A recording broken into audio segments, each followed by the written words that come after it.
Oh hey, it's you! We haven't seen in a while, have we? Yeah, I died in that car crash. A bit disappointing really. In retrospective, I could have easily dodged it, but that's how it is. But don't worry, I'm sure I can argue for my soul to come back to the living world when death shows up. Until then, I can start talking about today's topic. From the first animated short of a guy riding a horse to a Minecraft Steve assaulting a creeper, we have come a long way with animation. If you're asking me, which I better hope you do, animation is my favorite type of media. Sure, there's a lot of live action movies and shows that I enjoy.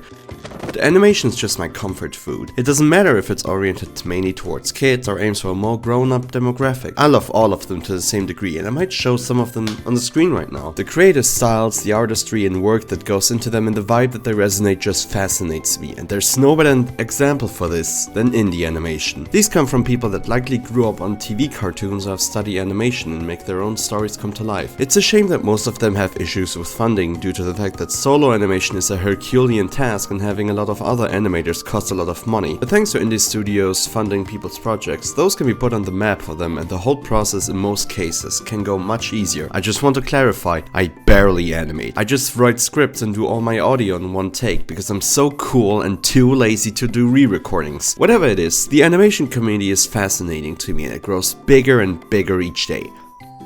However, we all know about the internet at this point. Giving widespread access to the internet is both a blessing and a curse. We all know some individuals who, for the sake of their mental health, really shouldn't have been given a platform. Every fandom has their Shatman, every Sonic fandom has their Christian Chandler, and every indie animation fandom has... Yeah, the plan didn't work, but we came to an agreement. All I gotta do is confess my sins in front of this live audience and I'll be golden. So as I've mentioned before, let's talk about Vivy Pop. Vivy Pop, or also Vivienne Medrano, is an American internet artist that has gained quite some infamy over the years. Looking around everywhere, I couldn't really find anything about her early life. I only heard her say she endured some bad stuff, and either that's very vague regarding time period or context, or it references an actual bad time in her life, and I won't egg on her for that. In her early adult years, she went under the name Viv's Mind on DeviantArt and has made a webcomic called Zoophobia. Her old art looks really ugly. Yeah, it was ugly. I'm not kidding.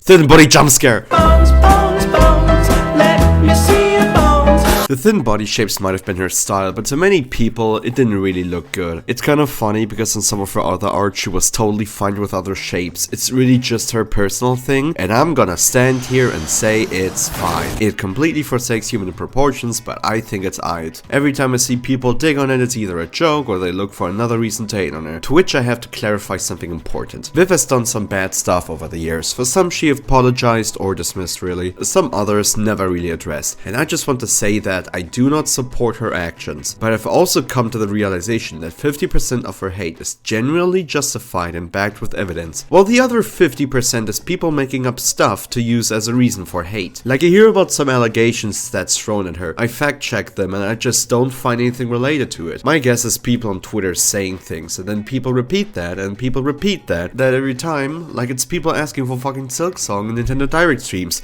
Even though you'll just not get it, they'll say it, not Nintendo. So just so you know, I've seen genuine bad things that she did, but I also recognize that a lot of hate is really inflated. Just like a big balloon. She continued her career as an online artist. It got caught up in some drama with crediting a design from another artist's music video, making some really questionable OCs and also some odd webcomic choices. Like there was one instance where allegedly a character named Addison was featured in an art piece where he was naked and taking a bath with snakes. Apparently there were some sexual implications, but at the time fans speculate if this was even a real event. The wiki used to say he was 17, but later was changed to 18 and they claimed the wiki was outdated. Meanwhile, on the other end, there was a piece of a 19-year-old character drooling over a 17-year-old and saying, "A Mirage would absolutely love Crestral in her sick pedo way." Viv claimed she drew it when she was 19 herself, so she didn't break the law and said it was a joke. If you're asking me, it's still weird. I can talk a lot about Viv, but that would take a long time. It's been about 950 words and I still haven't gotten to the fucking point. On the 28th of October 2019, she made a pilot for Hazbin Hotel, a show about a girl named Charlie Morningstar wanting to establish a hotel in hell so that sinners may be able to get into heaven if Goddy lets you. With a few gay friends and Tumblr's Sexy Man Mary Sue character character Alistar. The pilot blew up with views on YouTube, but it just kinda stayed as a pilot and stood there to rot. A few years later, she would make a pilot for a show called helluvaboss, which is a topic for another day. She got the funding to continue making the show until one day in 2023 it was announced that Hazbin Hotel was fully funded and would be coming out with a whole season on Amazon on January 19th, 2024, and the second season was even funded already. It was really surprising since the pilot was sitting there to rot for 5 years, and now suddenly the show broke from YouTube indie pilot to Amazon animated series. Aside the show's actual quality, that achievement itself is massive, and that's insane. I wish Monkey Wrench could get funding. And how was this show? Let's find out. The best way to start this is by watching the pilot again from 2019. Jesus Christ, look at those views. You could buy a house with that. Or a car. In this pilot we follow Charlie Morningstar. She talks about the extinction events, which is heaven's way to call the overpopulation in hell. I find that kind of ridiculous since it's an eternal place, but at the same time it's about this its big as Detroit. So if you're a newcomer and the more high-ranking people get to stay, tough luck, buddy. Which brings me to my biggest questions. What happens after you die in hell? Do you respawn? Do you just go to Nirvana or the far beyond? It's something that another character even points out later. Would that make me double dead? Where exactly do I go? To double hell? And while we do get an answer at the end of the actual season, I'd like to get an actual answer, Vivian! Back to the pilot, she presents her idea of a happy hotel as the sinners may have a chance to end up in heaven with the help of such a rapid and high-pitched song that could make the bridge of Hardware Store by Weird Al cry. Could. Not that it can. I'm serious, this would give me tinnitus. She gets snapped out of the room by a homophobic stick bug, and a guy who has a decent design deserves a much better place than this. However, she does catch the attention of the ancient powerful radio demon Alistar, who offers to make a plan to help her establish her dream, despite him not believing that her plan will work. She uses her royal position to command him to cooperate with her to help. Alistar spawns some more employees to help her, and after a song number, the mustache-twirling Serpentious from the beginning of the pilot shows up to mess up Alistar's day. He uses his Smash Brothers ultimate, he gets annihilated, episode ends. Alright, let's go over the main cast for a second so we're all on the same page. We have Charlie Morningstar, the main character in Princess of Hell. She's the daughter of Lucifer and Lilith and is in a relationship with a Latina girlfriend Vaggie. Their dynamic is basically the soft, optimistic, and cheerful partner, and the other one is more serious, supportive, but occasionally doubtful. They're fine as main characters to me. Their characteristics and personalities don't really stick out to be that interesting or relatable. Then there's Angel Dust, a porn star spider guy who's too damn horny for the internet. In the pilot, he's voiced by Michael Kovac, who has done quite some work in indie animated shows and media. He's okay. They do some funny stuff with the extra hands in the pilot, and his jokes are kind of witty and really do land. Alright, for this one, we have to talk about the elephant in the room. This is Serpentious, and he is single-handedly the best character in the whole series. No contest, no anything, no butts and dicks. He's the GOAT. He doesn't make any horny or crude remarks. All he cares about are his devilish and evil plans, evil contraptions, and being a mustache-twirling villain. And I'm all for it. Here, I'm making a fan canon of him right now.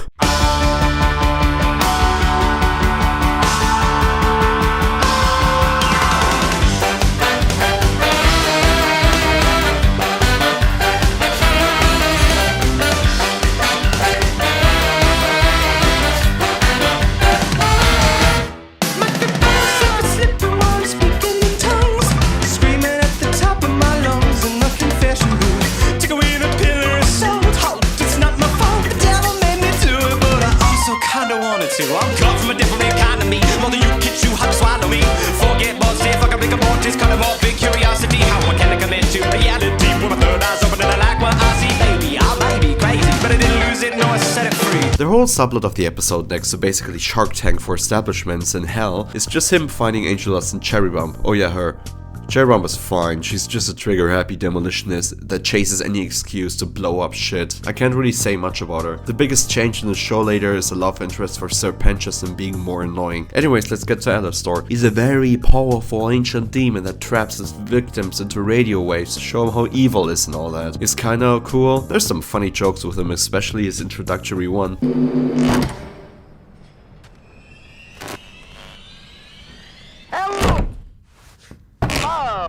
Let's get to his two friends that he summons. Hustler is a gambling and alcohol addict that runs the bar. I like the wing design, and that's it. Then there's Nifty. She's a small creature that takes care of pests. For some reason I thought for a while that she was a young girl, probably because of her stature and size. But nah, she's 23, so I guess she's just small and insane. Also, she gets blown away by a door, and that's kind of funny. Okay, now that I'm done with this, I have to say it. The pilot has generally some good bits. Aside all the sex jokes and I'm so evil parts, there's some funny stuff. Just don't get your taco in a twist, baby. Was that you trying to be sexist or racist? Whatever pisses you off more. You think I'm some kind of fucking clown? Maybe. Shut up! Shut up! We are keeping this. Aside that though, the animation aged a bit, mostly due to the fact that her art style is hard to translate into animation. However, Pencha's snaky stature does work with the squashing and stretching. It got streamlined with the Amazon Prime series, but I will say this, the amateur look of the animation has some charm to it, and the detail of some of the backgrounds is incredible. It had some rough edges, this pilot was kinda good. Not perfect, definitely, but if everything went up past this point, it could have been good. You know it won't. Episode 1 is strange. First off, there's a new retelling of the intro sequence. While the one in the intro was kinda vague and just her crying about the fact that people die and dad isn't here, the new one retells the backstory of what happened in the story of the Bible, however with some changes. They say that Lucifer used to be a zany and creative angel filled with wonder, but got cast into hell due to the angels mistrusting him while they were keeping Earth in order. But that's not really how it happened in the Bible. No. He got cast into hell because he wanted God's throne. After God created Adam and Lilith, Lilith separated herself from Adam and found herself with Lucifer. He gave her an Applebee's apple, but God saw that Applebee's hasn't been invented yet for a few thousand years, so evil found its way into the world. They both got sent into hell, and when angels noticed that hell's population was growing too much, they created the extermination events. After that, we basically get a plot that is similar to the one in the Charlie, wait, why does she look like that? And why does Vaggie look like that? So there have been some changes over the, 5 years in between the series and pilot. Some designs have been changed and voice actors got switched out. Angel Dust's voice actor is now Blake Roman, who has been part of some shows like Blue Bloods and helluvaboss even. And Husk got changed to Keith David. How did they get him? You're telling me the guy who voiced Zavala in the Final Shape Destiny 2 DLC voices a drunk flying cat? So that's where the budget went. Also, I showed this show to a friend who's never seen it, and they said how he kinda sounds like Moneybags from Spyro. Be cleaning bottles and listening to you fucks bitch and moan. You can't use the bridge without paying, and you do not appear to have enough gems. And I just can't unhear it now, fuck you. Charlie gives over the leader to the angels to convince them, and by going there I mean breaking the song. I'll say this now so I don't repeat myself. Any song that she sings puts me to sleep. I do not care about Charlie's music. Let's move on. She meets with Adam, or rather a hologram version of himself, and one of his exorcists loot. Alright, you're wondering the same thing that I'm thinking of, right? Why do the extermination angels and Adam have horns? Like demons. The answer is, I guess because they're like a more violent version, so they have them. But why does Adam have horns and evil smile as well? Whatever. Oh, speaking of Adam for a second, he's my least and most favorite character of this show, next to Surf Poachers, of course, no one beats him. Adam is a loudmouth prick that keeps talking about fucking, talks about himself as the original dick, refers to himself as dick master, has a terminal condition of thinking he's an alpha wolf. Despite the fact that alpha males and alpha females don't actually exist due to the fact that those studies to rely on came from wolves in captivity and the ones in the wild operate like normal families. He's annoying. He's crude, he's insufferable, but the fact that he makes fun of the protagonists just kinda makes me like him. I mean, Charlie and Vaggie are there. Angel Dust sounds like Phineas Flynn and that tickles me in the wrong way. Husk just saddens me, cause he's an actor trapped in a bad show. Nifty? Yeah, I'm not even gonna touch her. Alistair reminds me of the Jeff the Killer from that one romance webtoon. And Sir Pog just actually rocks and the only one worth saving. What I love even more is the fact that the second song starts like the one in the pilot, but Adam just interrupts it and his part is so much better. And this is just mental torture to a degree that I might have just killed myself if that happened to me. After the song he announces that the next exorcism is coming in 6 months than normally, and the episode ends. A lot has changed since the pilot from 2019 and this one's just kinda okay. It would have been nice if they kept some of the old voice actors, like Michael Kovac. He has the perfect sassy bitch with an attitude voice. Anyways, I'm about 3,000 words in, let's carry on. In this episode, we get introduced to the 3 Vs. They're mega corporal figures in hell, but mainly focus on Vox, the TV head character. Guess what he represents? Exactly, kitchen appliances. Valentino, the guy behind the movie industry, complains about the fact that Angel Dust doesn't reach out to him since he's staying at the hotel, and mentions at the site that he's hanging out next to Alastor. This info really burns Vox's HDMI ports ablaze, and he breaks into song. I will admit, I kinda like this one. The middle part rocks and some of the visual gags are funny, probably due to the fact that the song's kinda swingy, but after Alastor completely takes over and unleashes his inner beast, the song just kinda loses me. Vox and the other Vs want to know more about Alastor's whereabouts and plans, so this gets Sir Patches to infiltrate the hotel as a guest. Unfortunately, the best people are the stupidest, so his plan gets foiled by Angel snitching on him. He immediately gets dropped by Vox and laughed out of the deal and collapses into tears. It's a turn, right? This starts another boring snooze fest of a song by Charlie. You know how it goes. This episode was fine. We got introduced to some of the more important side characters, but most importantly, because Sir Poggus is here, baby! Yeah! This episode is quite a doozy. After Penjas gets accommodated into the hotel, Vaggie tells him to get rid of the eggs because she realized that snakes lay eggs, and the mere thought of that he laid those eggs disgusts her. Alastor takes the eggs with him to a trip while the rest of the group does trust exercises.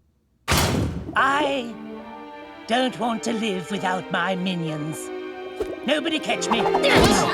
Once again proving that he's the best character and everyone else sucks dick. On his walk, Alastor meets another powerful demon, Zestial. He speaks in an old English dialect and his voice filter is so echoey I have to rewind to understand what he's actually saying. I do revel in the screams. How art thou?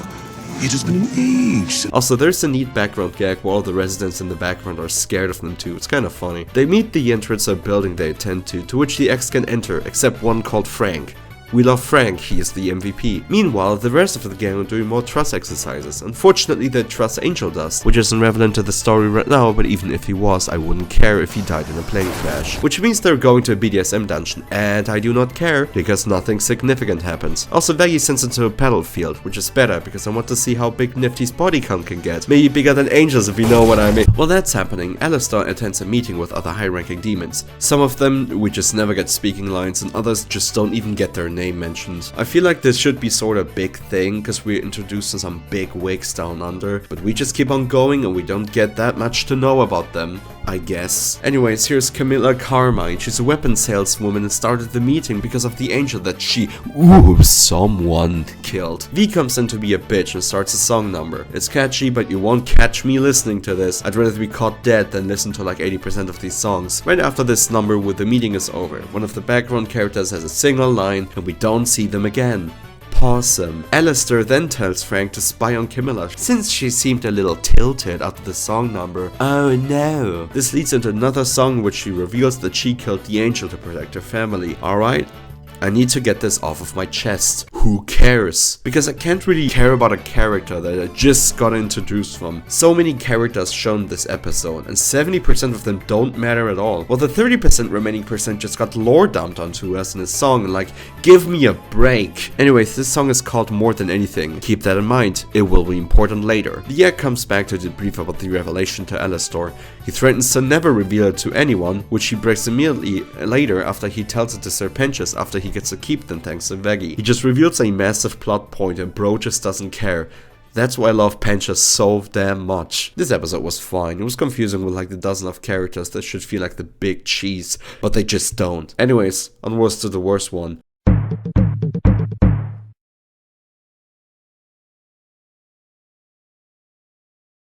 This episode starts with Angel Dust showing off one of his movies during show and tell. A grim sign of the enjoyment factor of the whole episode, really. Suddenly, he's being called in for work early. Charlie suggests that she could get him off of work since, and in case anyone forgot, she's the princess of hell. Angel is against it, and even when he shows up later during work and messes up the place, he tells her to fuck off. Not before Valentino takes him into a private room to beat the shit out of him. I was watching this show with my friend, this is a cry for help, who has never seen the show, taking notes while we're doing it. And during that whole scene, which was supposed to make you really feel bad for him, the only thing that I found interesting was his name being Anthony. Anyways, after he tells her to fuck off, we get thrown into the song number that everyone remembers, Poison. It baffles me about before the show came out, they released this song as a teaser before anything regarding the theme or message of that episode it came from. There were so many better songs. It was confusing how they were like, yeah, this one, This one will make them love this episode. But it didn't. Instead, it spawned probably the biggest debate and hate mob that Vivienne Margarine ever would have expected. I'm gonna be serious for this bit, so I'm leaving the funny background character out of the section. This episode tried to do something that was very ambitious, trying to create a message about abuse and sexual abuse and extension, but it ultimately failed.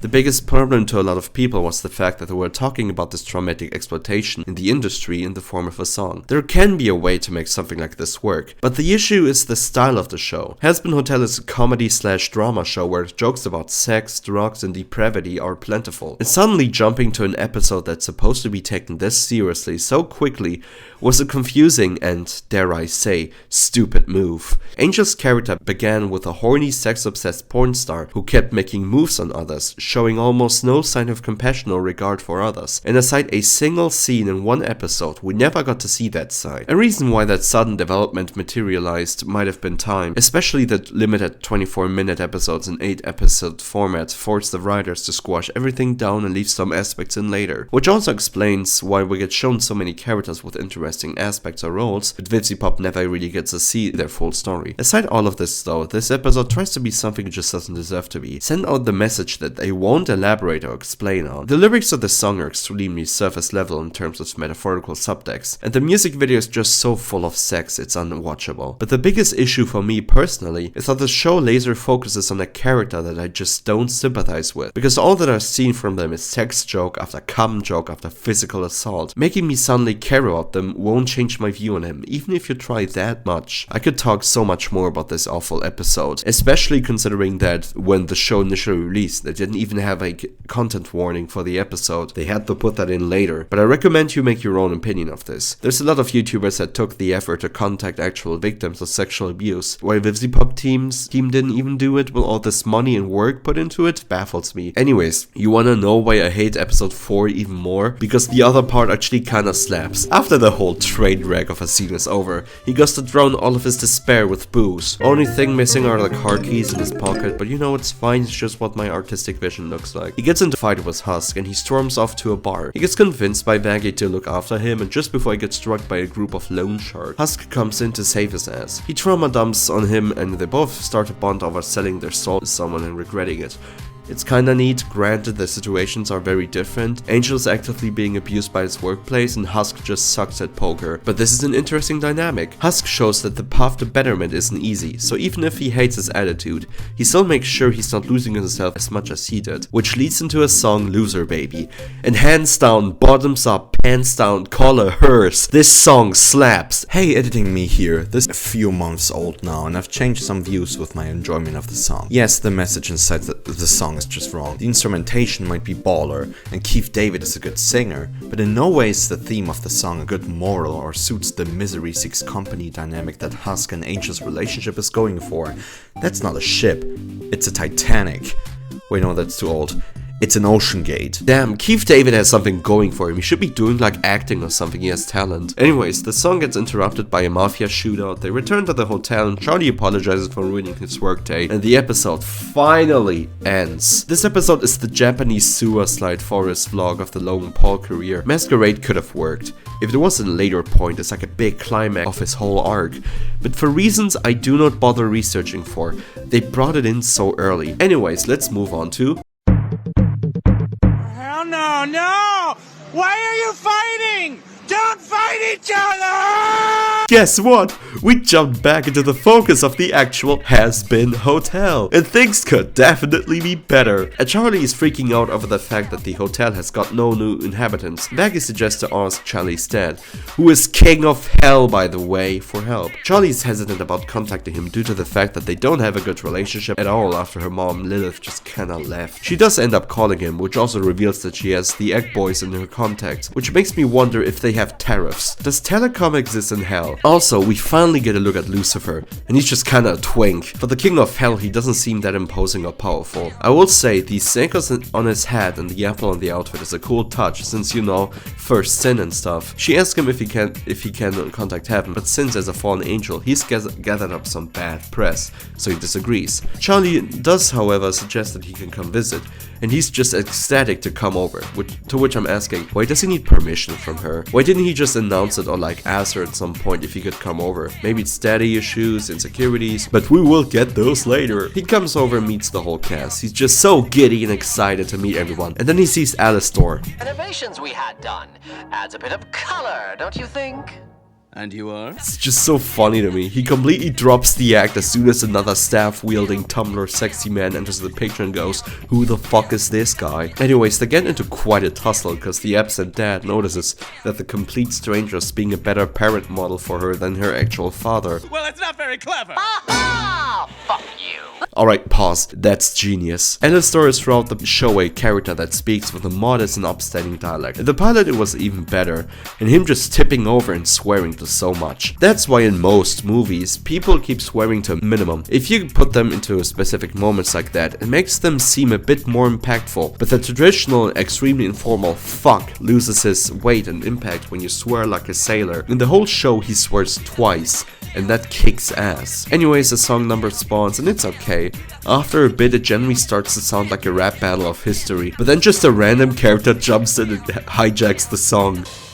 Who? Thank you! This is Mimsy, an old friend of Alastor. Take my word absolutely seriously.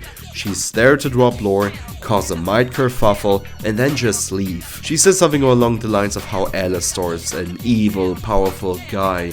No shit. Alright, we get it, he's an evil Mary Sue character. Us goes to confront him about him and mentions how he owns someone his soul, to which he threatens him with his life.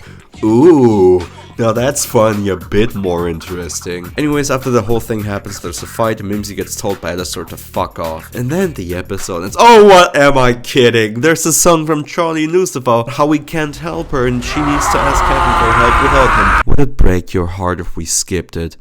Would you scream my name to the high heavens, shake your fists in the air when I do that? Anyways, now the episode ends. It was fine. Some interesting details were in here, but it's all just okay.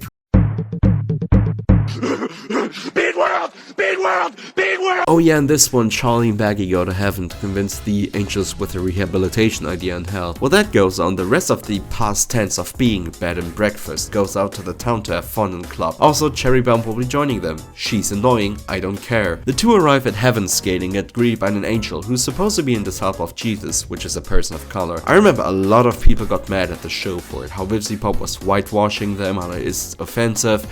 And I didn't care. He shows up at the beginning, sings a song about how heaven, which just sounds like a High School Musical song, then they just carry on. Anyways, we meet two archangels, Sarah and Emily. I'm a big fan of the 3 sets of wings, and that's it. They give us some insight on the situation in heaven, and looking at the residents here, they just look like the ones from Big Bull Hell, but a different color scheme. Also, we finally see Adam and Lute again, and we learn then, aside the big wigs in heaven, no other resident knows about the exterminations that happen once a year. Does that mean the whole subdivision of extermination angels and etc. are heaven's Gestapo?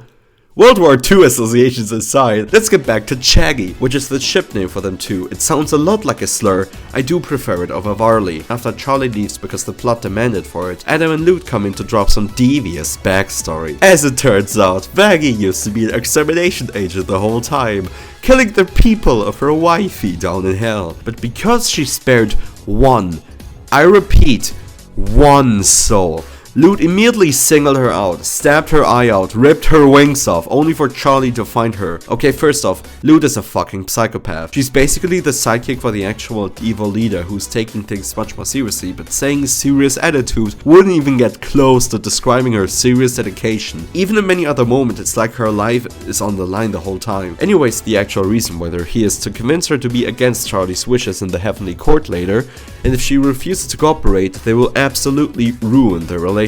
She's determined to still stand with the GF though, and they leave. Later we get the court scene where Charlie presents her Hazbin Hotel idea, asking for help. Adam uses every opportunity to dunk on them, and considering that I want to make fun of a self-insert character of a shitty creator, I'd join in. But that would mean pensions would be endangered, so I digress. We also learned that heaven doesn't know what happens to the soul after they die, and there are only form of references. If they end up here, we know they belong here.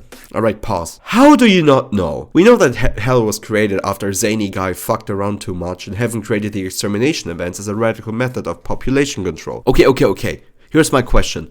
If heaven figured out cures to every disease and a utopian way of life, How the fuck did no one ever do experiments to figure out what happens after someone dies? Did no group of heaven resident scientists ever band together to kill different souls to see who ends up in either hell, heaven, or just nirvana? We don't know, and in good old Vivy Pop fashion, we just take it and move on. Charlie asks for a witness testimony by showing them Angel does. Honestly, I know what they want to do with him, but they literally have pitches here, why not him? Anyways, we get the group in a club where he's hungover after a rough night of work and waterboarding exercises. There's a running joke with the best character in any fictional media who tries to hit on Cherry Bomb, but when it fails he pretends like he's doing it for everyone to get out of embarrassing situation, and I kinda like it. Cherry Bomb convinces him to take drugs, but just like the good old Richard Nixon war on drugs supporter that Angel is, he knows that drugs are bad and he declines. But just like the war on drugs, it fails, and Angel does get convinced to get drunk with the rest of the group. The court almost closes in on them, but she does convince them to look a little longer at the footage. Fuck yes!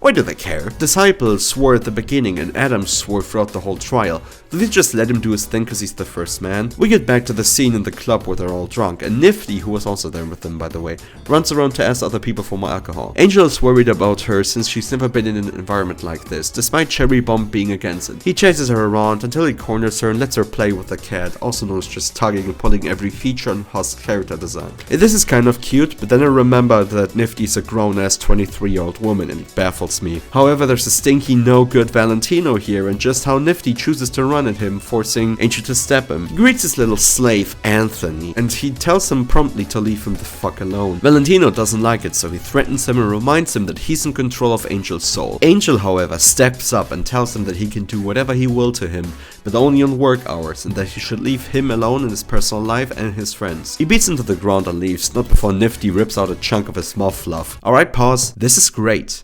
No, this is good even. This is some actual development for Angel. He noticed to lower his drug-related coping mechanisms and chose to care for a friend who wasn't familiar around the space that he is. He was able to step up to his abusive boss to defend himself and his friends. This is some good stuff. Why did we get this after like the worst kind of introduction to his character struggle arc? Like, of course, we all know the one in episode 4 was awful, but this is a much more understandable way of showing someone's development. Anyways, I forgot to mention, but as an end to the running gag with Sir Pentious, he has Cherry Bomb for sex. She cucks him, and then he proclaims that he will proceed to do it with everyone, ending up into like a 20-people gangbang, leaving him scarred with the knowledge that he probably got more holds than he previously knew. Alright, first off, he had the courage to ask someone out, so if he can, maybe you and me can too. I mean, not us, Second, her. Really? Come on, I know I'm not gay, but let's hang out. We can like go bowling or play pool. Anything but spend time with her. She looks like she has a zoo full of STDs. And third, I'm brave enough to say that I had more shock in my heart seeing him be taken in that room than seeing Angel be beaten to a pulp by his abusive boss. Oh yeah, back to heaven, we had a whole court scene. Whoops. It looks like for Charlie and Vaggie that they could prove that a sinner can improve themselves. But Adam and Lute have had enough, so they're starting a song number. It's very messy. A lot of them sing and each singer has their own version of a song,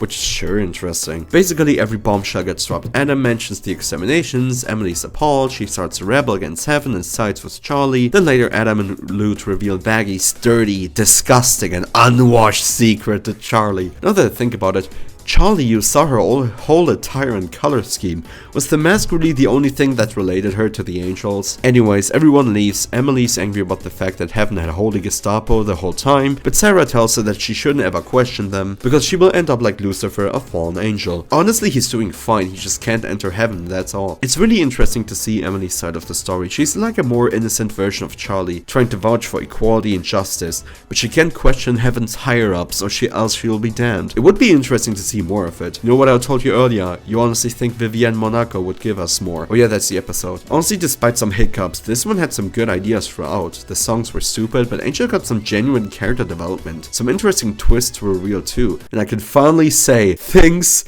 do get better.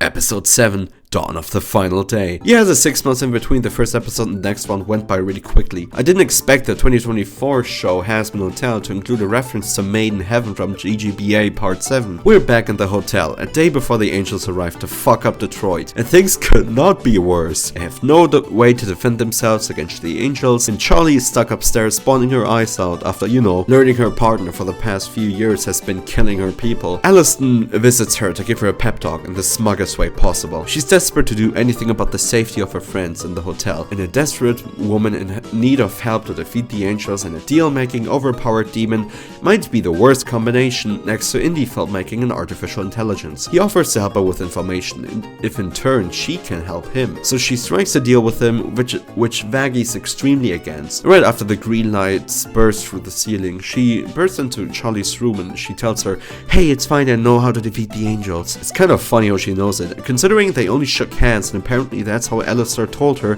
the angels can be killed with their own weapons. Anyways, they both split up so Vaggy can gather weapons from Carmilla's street vehicle improvised explosive, and Charlie can assist Alistair with his request. Vaggy tells the rest of the hotel inhabitants that if they want to stay here, they will have to put up with a fight, and if they can't take it, they should leave if they wish so. Alistair takes Charlie to the cannibal town to meet a high-class demon called Rosie. They offer to send her a bunch of her cannibal cannon fodder as an army to fight against the extermination. In turn, the surviving members can eat anything that's left on the battlefield after the dust clears. She's interested, but to gain the interest and motivation of the crowd, Charlie will have to convince them to fight for them. On Vaggy's side, she strolls up to Carmilla's weapons base to convince her to give her the weapons needed for the army. Carmilla, however, is not easily convinced, so she gives Charlie T-minus 60 seconds to explain why she needs help and why she should care. After the time expires, they do some arguing while fighting, and she does help by beating her to a pulp. Anyways, back to Cannibal Town. Charlie prepares herself to convince the crowd to work together, but Rosie warns her that to convince anyone, she has to convince the stinkiest and grimiest one. And I will admit, this bit was kind of funny.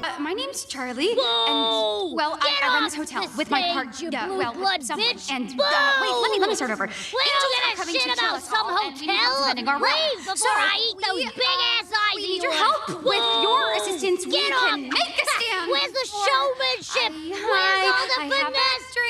Fucking mediocre. Back to Vaggy's mentoring session, Carmilla tells her that angels fight with the assumption that they will always win, thus fighting without defending themselves. Kind of funny thinking about the exterminations probably have been there for tens to hundreds of years, and after she killed one demon, she immediately learned their weak point. Anyways, the fight turns into a song number, it's okay, and hey, at the end Vaggy regains her wings. I guess she just needs a song number and some combat training, maybe she can get her eye back too. Back to Cannibal Town, after a short debrief with Rosie, Charlie's unsure about her relationship with Vaggy, and she gives a surprisingly good pep talk about love. Who knew the main person in hell associated with cannibals can be so down to earth and supportive? Also, after a while, it annoys me that Charlie keeps being emotional. I know you're going through a tough time and it's fine to cry, but could you not cry every 5 minutes? Anyways, we get back to the crowd, and this time she gives a speech in the form of a song. And you know what? It's kinda good. And then you sit there enjoying yourself while this goes on, and then I pause the episode at this point, and you observe the perspective on her from above, and then you just can't take it seriously anymore. Looks like a damn bobblehead. It's so stupid. Vaggy and Charlie both meet at the end of the episode, with them successfully having achieved their side of the job. Also, this interaction is kinda cute.